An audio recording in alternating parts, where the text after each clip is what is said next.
સુરતની નવી civil hospital ફરી એકવાર વિવાદમાં આવી છે। ઇજાગ્રસ્ત બાળકને લઈને હોસ્પિટલમાં ફર્યા માતા-પિતા। વ્હીલચેરના અભાવે પરિવારને ભારે હાલાકી પડી। હોસ્પિટલ સ્ટાફે ખુરશી આપવાની પણ મદદ ન કર્યાનો આરોપ થઈ રહ્યો છે। દર્દીઓ માટેની મૂળભૂત સુવિધાઓનો પણ અહીંયા અભાવ છે। તો સિવિલ હોસ્પિટલમાં કયા પ્રકારની સ્થિતિ હોય છે આ દ્રશ્યો પરથી જોઈ શકો છો।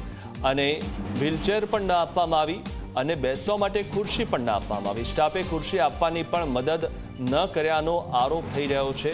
આજે માતા-પિતા છે તેમના તરફથી એવો આરોપ કરવામાં આવ્યો છે કે તેમને બેસવા માટે ખુરશી પણ ન આપવામાં આવી અને બાળકને આ રીતે હાથમાં ઝાલીને અને લઈ જવા પડ્યા।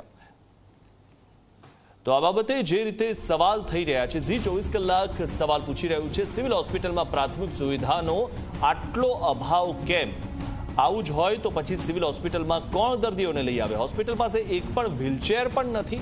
દર્દીઓનું દર્દ નથી જોતું હોય હોસ્પિટલ પ્રશાસન, ત્યારે હોસ્પિટલ પ્રશાસન શું કરી રહ્યું છે? પ્રાથમિક સુવિધા અંગે હોસ્પિટલ કાર્યવાહી ક્યારે કરશે? દર્દીઓની વાત ક્યારે સાંભળશે? દર્દીઓના હકને છીનવનારા સામે કાર્યવાહી ક્યારે થશે? કે પછી તેમની જે પણ ભૂલો હશે તે છાવરી લેવામાં આવશે?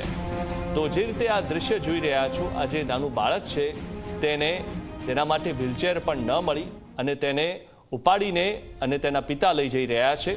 આ છે સિવિલ હોસ્પિટલના દ્રશ્યો અને આ છે હકીકત।